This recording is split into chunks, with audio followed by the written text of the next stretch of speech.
పెళ్ళైనా పండగైనా వేడుక ఏదైనా పట్టు చీరల ప్రత్యేక వేదిక వారాహి సిల్క్స్. నమస్తే, వెల్కమ్ టు సుమన్ టీవీ. నేను మీ కృష్ణవేణి. మైక్రో ఫైనాన్స్ పేరు మీద బాధితుల నుంచి, అమాయకుల నుంచి వందల కోట్లలో డబ్బులు వసూలు చేసి తీరా డబ్బులు ఇవ్వమంటే ఫోన్లు ఎత్తకుండా ఇవ్వము అన్నారు మధు. అయితే మధు అయితే ఈ విషయం ఇంత పెద్దగా ఏది కాకపోయేది. మంగ్లీ వాళ్ళ తమ్ముడు శివ ఇన్వాల్వ్మెంట్ ఉందని, మంగ్లీ ఉందంటేనే మేమంతా డబ్బులు పెట్టామని బాధితులు చెప్పడంతో ఈ అంశం తెర మీదకి వచ్చింది. ముఖ్యంగా బాధితుల పక్షాన పోరాడుతున్న సుబ్బు గారు ఇప్పుడు ఎక్కడ చూసినా ఆయన పేరే వినిపిస్తోంది. ఈ కేసు ఎక్కడ దాకా వచ్చింది, సుబ్బు గారు బిగ్ బాస్ వెళ్తున్నారా లేదా, శ్రీముఖ్ గారు ఏమైనా ఫోన్ చేస్తారా, ఇవన్నీ కనుక్కుందాం, మాట్లాడదాం. నమస్తే సుబ్బు గారు. నమస్కారం. శ్రీముఖ్ ఫోన్ చేశారా మీకు? అయ్యో లేదండి బాబు. బిగ్ బాస్ కి వెళ్తున్నారా?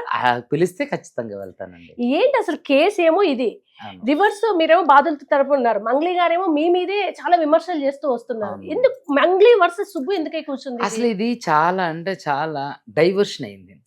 వాస్తవానికి బాధితులు వర్సెస్ నిందితులు అవ్వాల్సింది. కానీ ఎప్పుడైతే మంగ్లీ గారు ఆర్బిట్రేషన్కి ఒక డైరెక్టర్ గారితో, ఒక అడ్వకేట్ సార్తో పిలిపించారో నేను రాను. అప్పటికే చాలా మంది పెద్ద పెద్ద వాళ్ళతో ఫోన్ చేయించారు. ఆవిడ కూడా కంటిన్యూగా కాల్స్ చేశారు.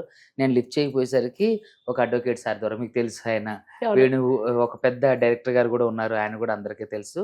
సో వీళ్ళందరూ కూడా పిలిపించడంతో నేను వెళ్ళడం జరిగింది. వెళ్ళినప్పుడు ఆవిడ అగ్రెసివ్గా మాట్లాడడం, భౌతిక దాడి చేయడానికి ప్రయత్నించేటప్పటికి నేను పంజగుట్ట పోలీస్ స్టేషన్లో కేసు పెట్టి, ఎప్పుడైతే ఎఫ్ఐఆర్ అయిందో అది ఒక్కసారిగా బ్లాస్ట్ అయింది అన్నట్టు. అంతా మీడియాకి అంతా రావడం, అందరూ ఒక్కసారిగా ఏం జరిగింది అనడం. ఆ తర్వాత ఆవిడ తప్పించుకునే ప్రయత్నంలో ఒక ఫాల్స్ కంప్లైంట్ ఇవ్వడం, తర్వాత దాని నుంచి మాట్లాడేటప్పుడు ఆవిడ దగ్గర తప్పులు దొరలడం, తర్వాత అసలు ఆవిడ ఈ రమావత్ మధు అనేవాడు ఎవడో నాకు తెలియదండి, వాడితోనే నాకు కాల్ చేయించింది. అసలు వాడికి మాకు సంబంధం లేదండి, కానీ వాడితోనే ట్రావెల్ అయింది, వాడితోనే ఉండింది. వాళ్ళ తమ్ముడిని వాడితోనే పెట్టి బిజినెస్ దగ్గర ఉండి చూసుకోమని చెప్పి పంపించినట్టు బాధితులు చెప్పారు. తర్వాత వీళ్ళందరి దగ్గర ట్రాన్సాక్షన్స్, ఫొటోస్, బాధితులతో మంగ్లీ తమ్ముడు తిరగడం, వాళ్ళతో కలిసి మాట్లాడడం, భోంచేయటం, వాళ్ళతో డబ్బులు పెట్టుబడి పెట్టండి, వెనకాల మా అక్క ఉన్నారు, తర్వాత మా చెల్లిని కూడా ఆయనకి ఇచ్చి చేయబోతున్నాం అని ఇవన్నీ చెప్పడం. అసలు ఆ మాట అనకండి, నా రక్తం మరుగుతోంది, మా చెల్లిని అలా ఇస్తున్నాం అనకండి అని అంటున్నారు కదా ఫోన్ కాల్స్ లో మంగ్లీ గారు. అదంతా తప్పండి. అలా అంటే బాధితులందరూ అబద్ధం చెప్తారా? సరే, ఓకే. కర్నూలు సైడ్ వాళ్ళు, మహబూబ్ నగర్ సైడ్ వాళ్ళు అబద్ధం చెప్తారు. మరి వద్దిపట్ల, పలుగుతాండా సైడ్ ఉన్నటువంటి 7-8 తాండాల వాళ్ళు దాదాపుగా 500 కోట్ల వరకు ఇచ్చారని చెప్పి వాళ్ళు అంటున్నారు. వాళ్ళందరితో కూడా ఇదే చెప్పారు. వాళ్ళ ఊరికి కూడా మంగ్లీ గారు వెళ్ళారు, కన్స్ట్రక్షన్లో ఉన్న ఇల్లుని విజిట్ చేశారు, అక్కడ కలిశారు, దిగారు, వాళ్ళతో భోజనం చేశారు. కానీ మాతో అసలు ఆడెవడో నాకు తెలియదు, వాడికి మాకు సంబంధం లేదన్నారు. తర్వాత పంజగుట్ట పోలీస్ స్టేషన్లో తప్పించుకోవటానికి ఏదో ఫాల్స్ కంప్లైంట్ పెట్టినప్పుడు ఆవిడేమన్నారు, అవునండి మా బంజారా కమ్యూనిటీ ఆయన మాతో వచ్చిండు, అవును అందుకని ఆదరించామని అన్నారు. తర్వాత చూస్తే నేను చాలా వీడియోస్ ఈ మీడియాకి లీక్ చేశా. మంగ్లీ గారు పాట పాడుతుండే తన పక్కన ఈ ఎవడైతే ప్రధాన నిందితుడు రమావత్ మధు వాడు ఉండడం, తర్వాత మంగ్లీ గారు బర్త్డే పార్టీలో రమావత్ మధు ఉండడం, ఒక డైమండ్ నెక్లెస్ కూడా కొనుక్కొని వెళ్ళడం, తర్వాత అవన్నీ తర్వాత బయటపడ్డాయి. సో తర్వాత ఇప్పుడు తన ఇల్లు కూడా లీజ్ కి ఇచ్చారు మధుకి అని. ఇదంతా అబద్ధం. ఎందుకంటే ఇక్కడ ఎందుకుండు అని రేపొద్దున జనాల నుంచి వచ్చే ప్రశ్నలకు సమాధానం చెప్పలేక, అవును మా ఇల్లుని మేము లీజ్కి ఇవ్వబోతున్నాం, ఆయన వచ్చి తీసుకుంటూ అంటాను. ఇల్లు లీజుకి ఇవ్వబోతున్నాం అంటే ఇతనికే ఎలా లీజుకి దొరికింది? మీతో ట్రావెల్ చేసే వ్యక్తికి అంతకుముందు ఇంకెవరు దొరకలేదా? ఏంటంటే తప్పించుకోవడానికి అదొక అబద్ధం చెప్తున్నారు తప్ప. మళ్ళీ మంగ్లీ గారికి ఈ మొన్నటి నుంచి జరుగుతున్నటువంటి కొత్త వాదన ఏంటంటే, ఒక వదంతు కాదు, పోలీస్ డిపార్ట్మెంట్ నుంచి వచ్చేటువంటి ఒక విషయం ఏంటంటే, మంగ్లీ గారి అకౌంట్ నుంచి 25 లక్షల రూపాయలు చెక్, అంటే క్యాష్ వాళ్ళిద్దరి మధ్య ట్రాన్సాక్షన్ ప్రధాన నిందితుడు రమావత్ మధు దగ్గర జరిగిందని చెప్పారు. ఏమో అది ఎంతవరకు నిజమో తెలియదు, అది అఫీషియల్గా వచ్చినప్పుడు దాన్ని ఖచ్చితంగా మనం ధృవపరుస్తాం. అయితే ఇవన్నీ జరుగుతున్న క్రమంలో ఆవిడ తప్పించుకోవటానికి, డిఫెన్స్ చేసుకోవడానికి ఈ ప్రయత్నం చేశారు తప్ప, ఆ రోజే బాధితులకు న్యాయం చేయండి నాకు అన్నారు. మీకు ఎంత కావాలో చెప్పండి, నాకెందుకండి, బాధితులకి ఇవ్వండి.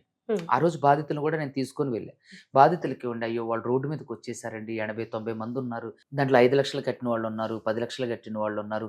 అరే కూలికి వెళ్ళి ఒక ఆశా వర్కర్ 90 లక్షలు ఇచ్చిందంట, మొత్తం అమ్మేసి ఇవన్నీ చేసి కూలికి. అరే చెప్పులు కూడా ఇవ్వండి వాళ్ళకి, వచ్చి సార్ న్యాయం చేయండి అని చెప్పి ఏడుస్తుంటే ఇంకెలా ఉంటుంది. అంటే మంగ్లీ గారు వర్షన్ చూద్దామండి కాసేపు. మంగ్లీ గారు ఫస్ట్ ఏమో మధు ఎవరో తెలియదు అన్నారు. తర్వాత మీరు అన్నట్టుగా ఒకసారి ఏదో ఈవెంట్కి వెళ్తే నేను చాలా మంది ఇళ్ళలోకి వెళ్తాను, అలా పిలిచి సేమ్ కమ్యూనిటీ అంటే వెళ్ళానన్నారు. తర్వాత ఏమో లేదు మా ఇల్లు లీజుకి ఇచ్చాము, ఆ తర్వాత అమ్ముదామంటే ట్రాన్సాక్షన్ అయింది, 25 లక్షలు ఇస్తే ఉంచామన్నారు. ఎక్కడ కొంచెం అంటే మంగ్లీ నిజంగానే నిర్దోషి కావచ్చు అని ఫస్ట్ మధు ఎవరో తెలియదు అని భయంతో అన్నారా? ఎందుకు అన్నారు? లేదు మధు తెలుసు, ఇలా ఇల్లు కొంటా అన్నారు, బట్ ఆయన ఇంత పెద్ద నిందితుడు అని తెలియదు, మీరు కేసు పెట్టండి అని ఒక మాట అనుంటే ఇవాళ ఈ పరిస్థితి రాకపోయింది. అంటే ఈ పరిస్థితి రాకపోతుంటే అతని ఆవిడ పేరు చెప్పుకొని బిజినెస్లు చేసినటువంటి రమావత్ మధు మీద, వాళ్ళ తమ్ముడు మీద, మంగ్లీ తమ్ముడు మీద, మిగతా భరత్ కుమార్ చౌహాన్, శైలజ చౌహాన్ వీళ్ళందరి మీద ఆ రోజే కేసు పెట్టినట్టయితే ఇప్పుడు నిర్దోషిగా ఈ రోజు చాలా గర్వంగా ఉండేది. ఆ రోజు తప్పించుకునే ప్రయత్నం ఇది బయటికి రాదులే, ఇది ఏం కాదులే, దీనికి ఆధారాలు దొరకవులే అని చెప్పి చాలా తను రెక్లెస్ గా ఉండడంతో తను అహంకారంగా మాట్లాడదు. మీరు కూడా నిన్న చూసుకున్నట్లయితే ఈ కేసు తీసుకొచ్చినటువంటి తిరుమలని కూడా బూతులు తిట్టడం జరిగింది. సంపత్ నాయక్ కూడా తెర మీదకి వచ్చి పాటలు ఇవ్వద్దనడం లైవ్ కాల్లోనే. కానీ నాకు తెలిసినంత వరకు ఇది పాలిటిక్స్ డైవర్షన్ కి వెళ్తుంది అనేది నా ఉద్దేశం. పర్సనల్ గా అర్జున్ వాళ్ళందరూ కూడా తీసుకున్నారు. నయం చెప్తున్నా అందరికీ కూడా దయచేసి అందరూ గమనించండి ప్రజలారా, ఇది కేవలం బాధితులకు తరపున న్యాయం జరగాలి తప్ప ఇది పాలిటిక్స్ డైవర్షన్ కి వెళ్ళడానికి వీల్లేదు. ఆ సంపత్ నాయక్ గారు కానీ, ఆవిడ ఇంకెవరో ఒక రాథోడ్ అనే ఒక ఆవిడ ఉన్నారు, వాళ్ళు కానీ దీనికి నాకు ఎటువంటి సంబంధం లేదు. వాళ్ళు మరి ఎందుకు దీన్ని అటువైపు తీసుకెళ్తున్నారో నాకు తెలియదు. మాకు బాధితులకు న్యాయం జరిగితే చాలు. ఇంతవరకు సంపత్ నాయక్ గారు కానీ అమ్మాయి కానీ మాతో మాట్లాడడం జరగలేదు. కానీ నేను ఇంకొకటి ఏమంటానంటే, ఇప్పుడు వాస్తవానికి ఆ అమ్మాయి పాటలు పాడుతుంది, తన జీవనాధారం మీద దెబ్బ కొట్టొద్దు. ఇప్పుడు ఆవిడ తప్పు చేస్తుందా తప్పు చేయలేదా అనేది నేను కోర్టులో నిరూపిస్తా. అంతేగాని ఆవిడ పాటలు పాడుతుంది, తర్వాత ఆవిడ పాటలు తేలేంత వరకు బ్యాన్ చేయమని అంటానికి అది అడగాల్సిందే నేను, వాళ్ళు కాదు. అది అడగాల్సిందే నేను, బాధితులు. వీళ్ళు మధ్యలో చాలా ప్రత్యేక ఇంట్రెస్ట్ చూపిస్తున్నారు. దయచేసి సంపత్ నాయక్ గారికి కూడా నా విజ్ఞప్తి ఏంటంటే, ఆయనతో నేను ఎప్పుడు మాట్లాడింది లేదు, కానీ దీన్ని కావాలని డైవర్షన్స్ చేసి పాలిటిక్స్ వైపు లాక్కెళ్ళొద్దు. ఇంకేంటంటే ఇక్కడ మీకు కన్సెంట్ ఉంటే మాతో కలిసి బాధితుల తరపున రండి. ఇప్పటి వరకు వాళ్ళు బాధితుల తరపున మాట్లాడుతున్నారు తప్ప ఎప్పుడు నన్ను కన్సల్ట్ కాలేదు. ఇంకోటి ఏంటంటే, ఒకరి పొట్ట మీద మనం కొట్టడం అనేది ఇది నిజంగా అనాగరిక చర్య. మంగ్లీ గారికి ఈ విషయంలో ఏది సంపత్ నాయక్ గారు మాట్లాడుతున్నటువంటి ఈ విషయంలో నేను ఖచ్చితంగా ఐ స్టాండ్ విత్ మంగ్లీ. ఎందుకంటే నేను యూటర్న్ తీసుకున్నానేమో అని అనుకోవచ్చు, ఖచ్చితంగా మంగ్లీ గారి మీద నా యుద్ధం ఆగదు. బాధితులకు న్యాయం జరిగేంత వరకు. ఇప్పుడు మీ మాటలు వింటే క్లియర్ గా ఒకటి అర్థం అవుతుంది, మీరు కంప్లీట్ ప్రొఫెషనల్ గా యాజ్ ఎ లాయర్ గా మీరు బాధితుల పక్షాన వాళ్ళ న్యాయం కోసం పోరాడుతున్నారు తప్ప మంగ్లీ గారి మీద ఎటువంటి గ్రడ్జ్, తన కెరీర్ ఇవేవి మీకు అవసరం లేదు, ఆ దెబ్బ పడొద్దని చూస్తున్నారు. ఎందుకండి, ఎందుకు ఆవిడ కెరీర్ ఎందుకు నాశనం అవ్వాలి? చాలా మంది తప్పులు చేశారు, చాలా మంది కోట్లలో మోసం చేశారు. అలాగే ఇది కూడా ఒకటి. ఆవిడని ఒక నిందితురాలుగా చూసి ఆవిడ దగ్గర నుంచి బాధితులకి వాళ్ళ దగ్గర నుంచి డబ్బులు ఇప్పించే కోణంలోనే చూడాలి తప్ప దీన్ని రాజకీయ కోణంలోకి తీసుకెళ్తున్నారు. ప్రజలందరూ గమనించండి. ఖచ్చితంగా మంగ్లీ గారు తప్పు చేస్తుంటే నేను కోర్టు ద్వారా ఆవిడకి శిక్ష పడేటట్లు చేస్తా, వాళ్ళ దగ్గర నుంచి డబ్బులు వసూలు చేస్తా. అంతేగాని ఆవిడ ప్రొఫెషనల్ అంటే పాటల బాటం మీద కానివ్వండి, లేదంటే ఆవిడ జీవితం మీద దెబ్బ కొట్టాలనేది మా ఉద్దేశం కాదు. బాధితుల తరపున అంటే on behalf of my clients మా వే అది కాదు, మా ఉద్దేశం అది కాదు. ఇప్పుడు ఎలాంటి వాళ్ళైనా సరే, ఇప్పుడు ఒక గిరిజన ఆడబిడ్డ, మా ఇంటి ఆడబిడ్డని నాకు ఒక మంచి ఆలోచన ఉంది. సో ఆవిడకి మాకు ప్రొఫెషనల్ గా ఫైట్ అవుతుంది తప్ప ఏది రాజకీయ పరంగా కాదు. అదే విధంగా ఆవిడ ప్రొఫెషనల్ కి సంబంధించింది కాదు. ఆవిడని ఖచ్చితంగా ముక్కుబిండి డబ్బులు వసూలు చేస్తాం. మంగ్లీ గారిని వదిలిపెట్టేదే లేదు. ఖచ్చితంగా మంగ్లీ గారి మీద యుద్ధం ప్రకటించాం. లీగల్ గా మేము చేయాల్సిన అన్ని చేస్తున్నాం. ప్రాపర్టీ అటాచ్మెంట్ కూడా చేస్తాం. మంగ్లీ గారిని కూడా ఇందులో ప్రధాన నిందితురాలుగా ఆల్రెడీ సిసిఎస్ లో కూడా మొన్న కంప్లైంట్ ఇవ్వడం జరిగింది మంగ్లీ గారు వాళ్ళ తమ్ముడు మీద. ఇది మాత్రం ఆపు. ఖచ్చితంగా వాళ్ళని ఖచ్చితంగా రోడ్డు మీదకి లాక్కొచ్చి వాళ్ళ ఆస్తులు అమ్మిచ్చైనా సరే బాధితులకు న్యాయం చేస్తాం. అంతేకాని దీన్ని పాలిటిక్స్ వైపు తీసుకెళ్లడం, ఈ సంపత్ నాయక్ గారు కానీ మిగతా వాళ్ళు కానీ ఈ పాలిటిక్స్ వైపు తీసుకెళ్లడం దయచేసి వద్దండి. మాకు అసలు మీరు ఏదన్నా బాధితులకు సహాయం చేయాలనుకుంటే దయచేసి మాతో పాటు ఫైట్ చేయండి. దీన్ని వేరే కోణంలో తీసుకెళ్ళి మీరు అంటే రాజకీయ లబ్ధి పొందడానికో లేదా ఇంకోటి ఏదైనా ఉండొచ్చు. వాస్తవానికి మీరు మానవతా దృక్పథంతో మాట్లాడితే మీకు నిజంగా శతకోటి నమస్కారాలు, నేను చాలా అప్రిషియేట్ చేస్తాం. కానీ దీన్ని ఇది ఒక డైవర్షన్ తీసుకుంటుందేమో అని భయం వేస్తుంది. ఎందుకంటే ఇప్పుడు మాకు జరగాల్సింది నా దగ్గర ఉన్న నా బాధితులకే కాకోకుండా మిగతా దేవరకొండ, పలుగుతాండ, అదేవిధంగా పిఏపల్లి, పెద్దాడిచర్లపల్లి, తర్వాత ఈ కర్నూలు, డోన్, ఆదోని, మహబూబ్ నగర్ వీళ్ళకే. వీళ్ళకి న్యాయం జరిగితే చాలు, అంతే తప్ప దీన్ని రాజకీయ కోణంలోనో ఇంకో కోణంలో తీసుకెళ్ళాలనేది మా ఉద్దేశం కాదు. ఆవిడ్ని సినిమాలలో పాడించొద్దు అనేది మా ఉద్దేశం కాదు. ఆవిడ వ్యక్తిగత జీవితాన్ని దెబ్బకొట్టడం మా ఉద్దేశం కాదు. మాకు కేవలం మా దగ్గర ఉన్నటువంటి బాధితులకు న్యాయం జరిగితే చాలు. దయచేసి ప్రజలందరూ గమనించండి. మంగ్లీకి సంబంధించినటువంటి కేసుని మేము ఎట్టి పరిస్థితుల్లో ప్రాణం పోయేంత వరకు వాదిస్తాం, బాధితులకు న్యాయం చేస్తాం. అంతేగాని ఇప్పుడు డైవర్షన్ పాలిటిక్స్ వైపు వెళ్తుంది, దీన్ని కూడా గమనించండి. ప్రజలందరూ కూడా ఎవరైతే బాధితులు ఉన్నారో, ఎవరైతే నిందితులు ఉన్నారో, నిందితులను కఠినంగా శిక్షించే క్రమంలో, బాధితులకి ఖచ్చితంగా న్యాయం జరిగే క్రమంలో అడ్వకేట్ సుబ్బు పోరాడతారు. ఇప్పటికీ కూడా ఎట్టి పరిస్థితుల్లో మంగ్లీని వదిలిపెట్టేదే లేదు. సుబ్బు గారు, ఇప్పుడు మీరు మంగ్లీ గురించి కాసేపు మంగ్లీ వర్షన్ మాట్లాడదాము. ఇప్పుడు అమ్మాయి పేరు వాడుకొని వీళ్ళందరూ వసూలు చేశారు అనేది, వాళ్ళు కూడా మంగ్లీ లేదు, ఆ అమ్మాయి పేరు వాడుకొని వీళ్ళు వసూలు చేయటం కాదు, వీళ్ళు వసూలు చేసేది మంగ్లీ గారికి తెలుసు. షూరా? అంటే మనకి ఇప్పుడు నేను సాక్ష్యాలు అవన్నీ అవునే, డామ్ షూర్. ఎందుకు అనంటే బాధితులు మంగ్లీ గారు ఫ్లాట్ కి వెళ్ళారు, 8 మంది తాగారు, తిన్నారు, 2-3 రోజులు ఉన్నారు. ఇప్పుడు మనం ఆడియన్స్ కి ఒక క్లారిటీ ఇవ్వాలనే నా తాపత్రయం. మంగ్లీ ఏమంటున్నారంటే, నేను తెలిసి వాళ్ళు నా పేరు చెప్పుకుని వాడడం ఒకటి, కానీ ప్లాన్డ్ గా నాకు క్లోజ్ అయ్యి ఇవన్నీ ఫోటోలు ముందు ఫ్యాన్ గా తర్వాత ఫ్యామిలీ ఫ్రెండ్ గా పరిచయం అయితే క్లోజ్ అయ్యి తర్వాత ఇవన్నీ చూపించుకుని నేను క్లోజ్ అని నా పేరు చెప్పుకొని డబ్బులు వసూలు చేసి ఉంటారు కదా, మా ఇంటికి వచ్చినంత మాత్రాన నా ఇన్వాల్వ్మెంట్ ఉందని ఉంది, ఇల్లు అమ్మిన ట్రాన్సాక్షన్ 25 లక్షలు అడ్వాన్స్ ఇచ్చారు అన్నట్టుగా మాట్లాడుతున్నారు. ఇప్పుడు ఆవిడ వర్షన్లో జనానికి ఇంత కన్ఫ్యూజన్ ఉంది, ఇందులో ఏది నిజం ఏది అబద్ధం, నిజంగానే ఆమె క్లోజ్ అయ్యి పాపం చాలా దగ్గర అయ్యి ఊరికి ఫ్యాన్స్ అని ఫ్రెండ్ అయ్యి అట్లా అయిపోయి ఆ ఫొటోస్ చూపించుకుని వీళ్ళందరూ అమాయకుల్ని మోసం చేశారా అనేది. లేదు లేదండి, తప్పు. ఆవిడ చెప్పేది 100 డే 1 నుంచి ఈ రోజు వరకు కూడా మంగ్లీ చెప్పేది అంత పచ్చి అబద్ధం. ఎందుకు అనంటే, ఎవరో ఫ్యాన్స్ వచ్చి ఫోటోలు దిగి వెళ్ళిపోతే మీ తమ్ముడు వాళ్ళతో ఎందుకుండు, వాళ్ళ ఫంక్షన్స్ లో ఎందుకు తిరిగి? కోర్టులో ఎలా ఉంటుంది? ఇప్పుడు మన ఎమోషనల్ గా ఇది వేరు. ఖచ్చితంగా కోర్టులో అంటే వాళ్ళ ఇంటెన్షన్ ఏంటి, మోసం చేసే ఉద్దేశంతోనే వీళ్ళు చేశారు అన్నదే చూస్తుంది. మీరు చూసుకున్నట్లయితే వామన్ రావు గారి దంపతుల హత్య కేసులో అంతకు ముందే ఈ నిందితులందరూ కూడా ఒక ఎమ్మెల్యే పక్క నుండి ఒక ప్రోగ్రామ్ చేశారు. 1.5 గంట తర్వాత వామన్ రావు దంపతులు గారిని హత్య చేశారు, ఆయన కూడా దీంట్లో నిందితుడిగా చేశారు. అంటే వాళ్ళకి తెలియకుండా ఇవన్నీ జరగవు కదా. ఇప్పుడు మంగ్లీ వాళ్ళ తమ్ముడు, సొంత మంగ్లీ వాళ్ళ తమ్ముడు వాళ్ళతో ఎందుకు తిరిగిండు, బాధితులతో ఎందుకు ట్రావెల్ చేసిండు, బాధితులతో మీరు ఎందుకు పెట్టుబడులు పెట్టండి, దీని వెనక మా అక్కుందని ఎందుకు చెప్పిండు, మా చెల్లిని ఎందుకు రామావత్ మధుకిచ్చి పెళ్లి చేస్తున్నాను అన్నారు. మంగ్లీ వాళ్ళ చిన్న చెల్లి బాధితులతో కూడా మాట్లాడింది, రామావత్ మధు కాబోయే వైఫ్ నని, రామావత్ మధు కూడా ఇప్పుడు మాకు కాబోయే వైఫ్ అని. ఈ బాధితుల సాక్ష్యం సరిపోతుంది, వాంగ్మూలం ఏమండి, కోర్టుకు కావాల్సింది ఖచ్చితంగా స్వర్ణ స్టేట్మెంట్, వాంగ్మూలం, ప్రత్యక్ష సాక్షులు వాంగ్మూలం. దానికంటే గొప్ప ఎవిడెన్స్ ఏమి అవసరం లేదు. కానీ టెక్నికల్ ఎవిడెన్స్ కూడా, దాన్ని బలపరిచే ఎవిడెన్స్ కూడా అన్ని మన దగ్గర ఉన్నాయి. సో ఈ విషయంలో మాత్రం మంగ్లీ గారు 100-200% అబద్ధం. ఏమండి అబద్ధం చెప్తున్నారు? ఎక్కడో ఇరాన్ లో యుద్ధం జరిగేది మన ఇండియాలో తెలిసేది, మంగ్లీ గారి ఇంట్లో వాళ్ళ తమ్ముడు ఏం చేస్తున్నాడో మంగ్లీ గారికి తెలీదా? ఖచ్చితంగా ఎక్కడో అక్కడ ఇన్ని సంవత్సరాల నుంచి ఫ్రాడ్ జరుగుతుంది, ఇంతమంది దగ్గర నుంచి డబ్బులు వసూలు చేస్తున్నారు. మంగ్లీ గారితో పాటే తిరుగుతుండో, మంగ్లీ తమ్ముడిని వేసుకుని తిరుగుతుండో, మంగ్లీ వాళ్ళ చెల్లిని పెళ్లి చేసుకోబోతున్నాను తిరుగుతుండో, వాళ్ళకి ఎక్కడ కూడా చిన్న ఇంటి కూడా రాదా? ఫస్ట్ అసలు మంగ్లీ గారిని కలిసి ఆవిడ నన్ను ఆర్బిట్రేషన్ కి వీళ్ళందరితో పిలిపించినప్పుడు ఫస్ట్ అసలు నాకు తెలియదు అందాడు ఎవడు.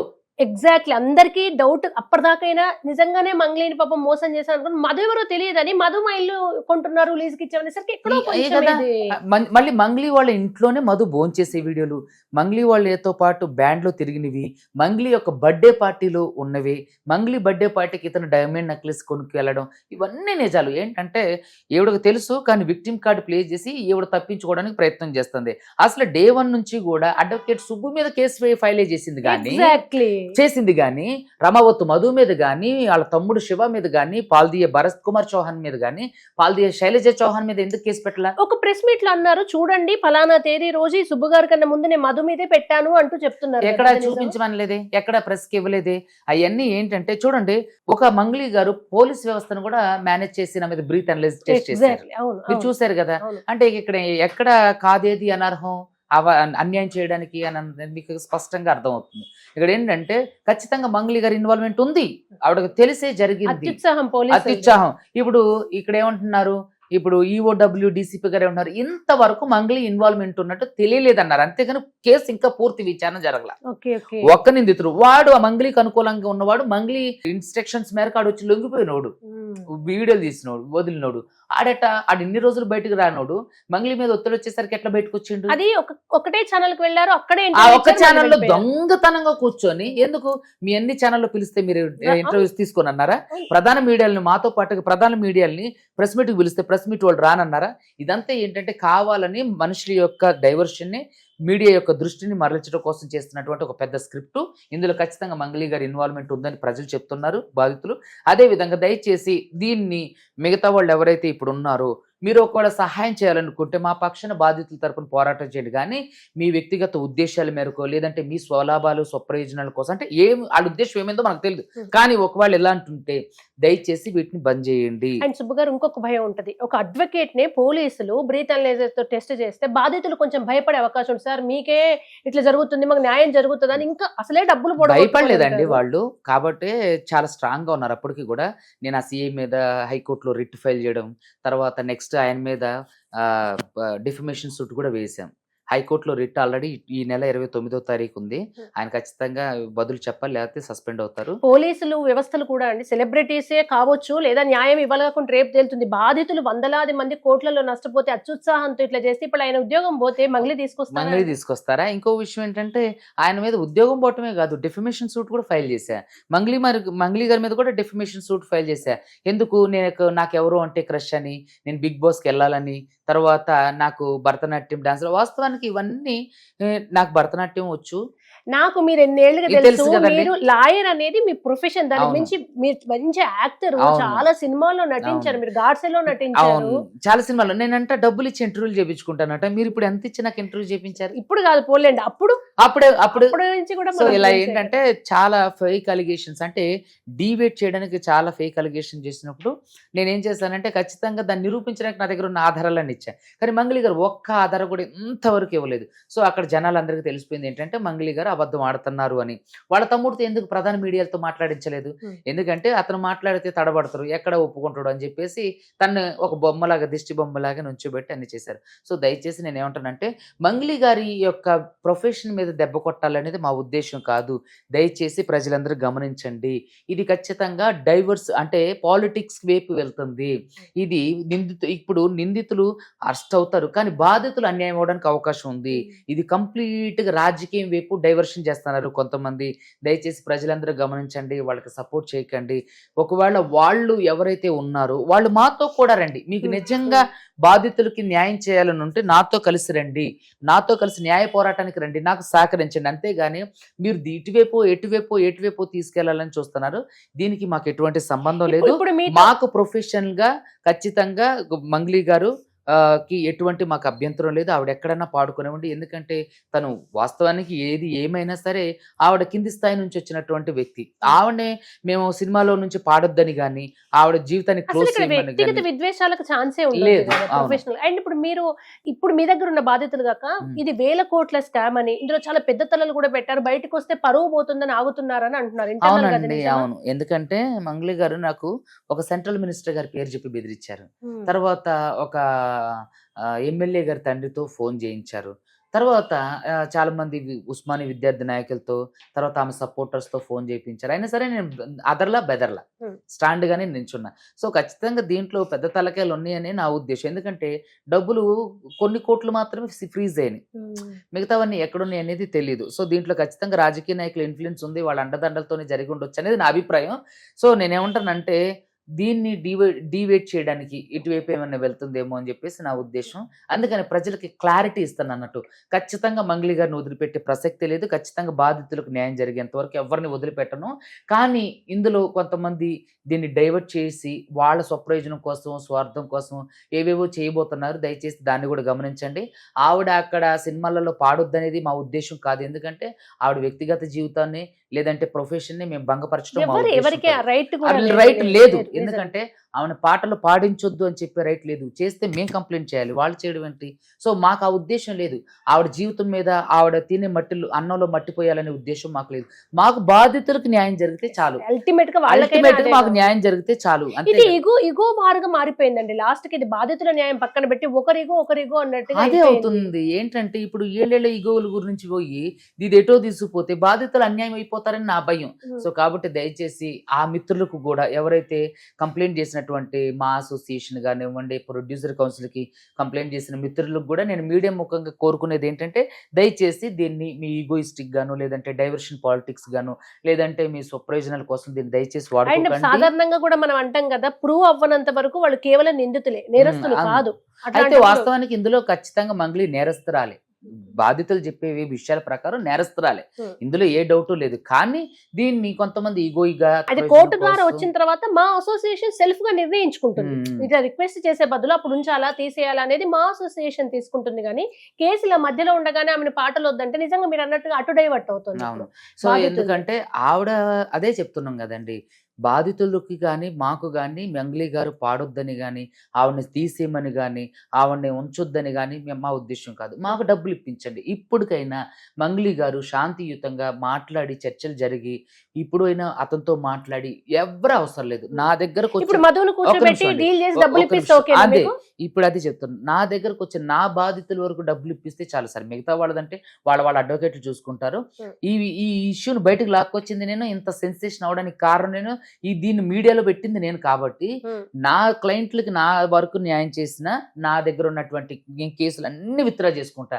ఈవెన్ సిఐ గారి మీద వేసిన కేసు కూడా విత్డ్రా చేసుకోవడానికి నేను సిద్ధంగా ఉన్నాను. ఎందుకంటే ఇక్కడ నాకు ఆయనకి కంటే కూడా బాధితులకు న్యాయం జరిగింది అనుకోండి, వాళ్ళకి 4 వేలు ఈ 5,000 నోట్లోకి వెళ్ళడానికి చాలా కష్టం అవుతుంది.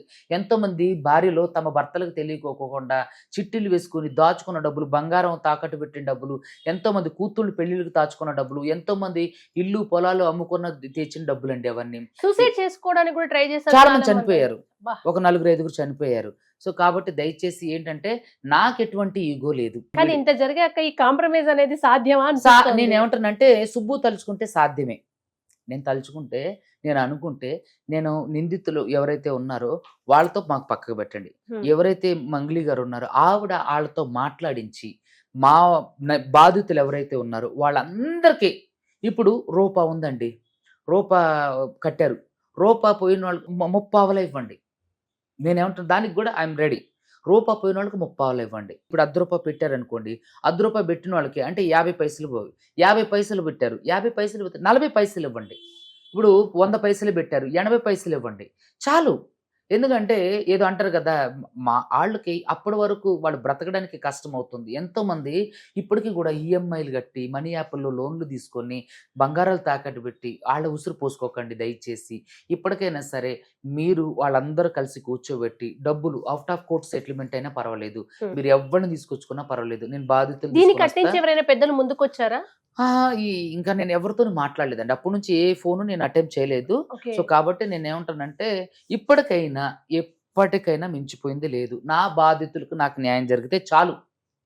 మీరు మీడియా అందరిని పిలిపించి, మీరు మీడియా సమక్షంలో ఎవరెవరికి ఎంతెంత ఇవ్వాలో మీడియా సమక్షంలో, ఎందుకంటే అసలు ఈ క్రెడిట్ అంతా కూడా మీడియాది, సోషల్ మీడియా వాళ్ళది. నిజంగా చాలా రుణపడి ఉంటాం మీడియాకి. వాళ్ళ పోలీసులు మీ మీద చేసిన బ్రీత్ అనలైజర్ టెస్ట్ ను కూడా నిజంగా నాకు సపోర్ట్ చేసి, నేను ఏ తప్పు చేయలేదని చెప్పి నిరూపించారు. నిజంగా మీడియాకి నేను రుణపడి ఉంటా.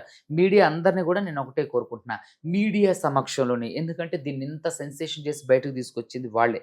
సో మీడియా సమక్షంలో ఎవరెవరికి ఎంతెంత ఇవ్వాలో, 10 పైసలు ఇవ్వాల్సిన వాళ్ళకి 9 పైసలు ఇవ్వండి, 100 పైసలు ఇవ్వాల్సిన వాళ్ళకి 80 పైసలు ఇవ్వండి, 50 పైసలు ఇవ్వాల్సిన 40 పైసలు ఇవ్వండి. ఇచ్చి అందరికీ సెటిల్ చేస్తే ఈ కేసులన్నీ విత్డ్రా చేసుకోవడానికి నేను సిద్ధంగా ఉన్నా. మంగ్లీ గారికి ఈ ప్రజా వేదికగానే నేను తెలియజేస్తున్నా. ఈగోయిస్ట్కి పోయి ఇంకా మీ పరువు తీసుకొని, ఇంకా లోపల తవ్వే కొద్దీ నిజాలు బయటకు వచ్చే కొద్దీ మీ వ్యక్తిగత గౌరవానికి భంగం కలగడం, మీకు భంగం కలగడం అనేది నా ఉద్దేశం కాదు. నా క్లయింట్లకి న్యాయం జరగడం నా ఉద్దేశం. యాజ్ ఎ అడ్వకేట్గా నాకు ఆఫర్ చేసిన డబ్బులు నా క్లయింట్లకి మొత్తం సెటిల్ చేసేస్తే నాకు ఎటువంటి అభ్యంతరం లేదు. ఇప్పటికైనా సరే నేను నా కేసులన్నీ వాపస్ తీసుకోవడానికి సిద్ధంగా ఉన్నా. మీరు సెక్యూరిటీ కోసం పోలీసులను అప్రోచ్ అయ్యామని ఎందుకు అసలు? ఎందుకంటే మంగ్లీ గారికి సంబంధించినటువంటి కొంతమంది బంజారా నాయకులు బహిరంగంగానే బెదిరియడం జరిగింది. కొంతమంది ఉస్మానియా యూనివర్సిటీ వాళ్ళ వర్గానికి సంబంధించిన ఈ విద్యార్థులు కూడా బహిరంగంగా బెదిరించడం జరిగింది. మమ్మల్ని ఆర్టీవీ స్టూడియోలో ఇంటర్వ్యూకి వెళ్తే మమ్మల్ని వెంబడించారు. ఆ మీడియా వాళ్ళు వచ్చి మాట్లాడుతుంటే వాళ్ళు పరుగులు పెట్టారు.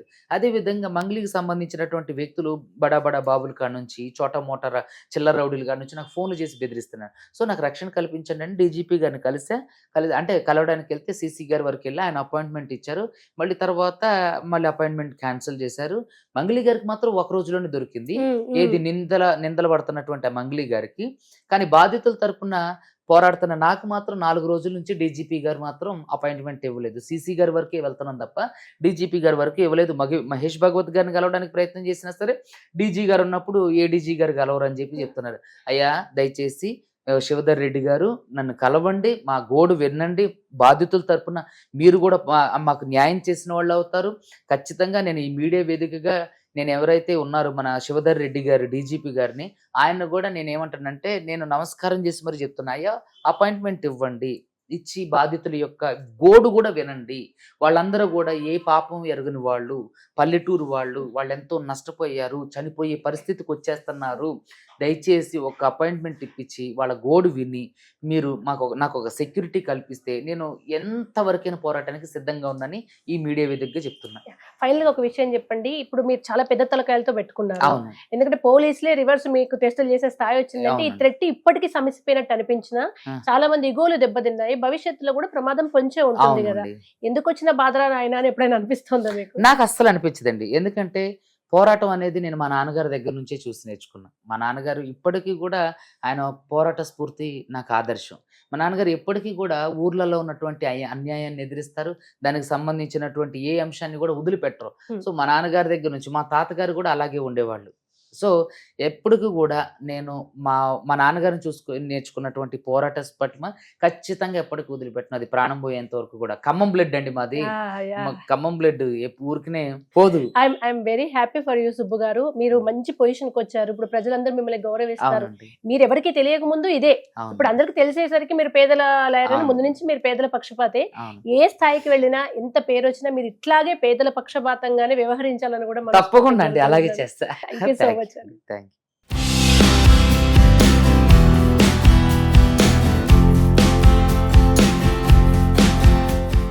హ్యాపీ బర్త్డే సుబ్బు గారు.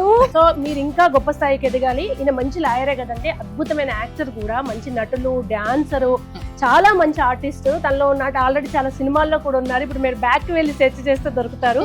సుబ్బు గారు మీ కెరీర్ లో అలాగే మీకు ఇష్టమైన ప్రవృత్తి యాక్షన్ లో వాటిలో కూడా ముందుకు రావాలని మా సుమన్ ఛానల్ నుంచి కోరుకుంటున్నాము. సుమన్ టీవీ నుంచి సుబ్బు గారి బర్త్డే సెలబ్రేషన్స్ కట్ చేసేయండి.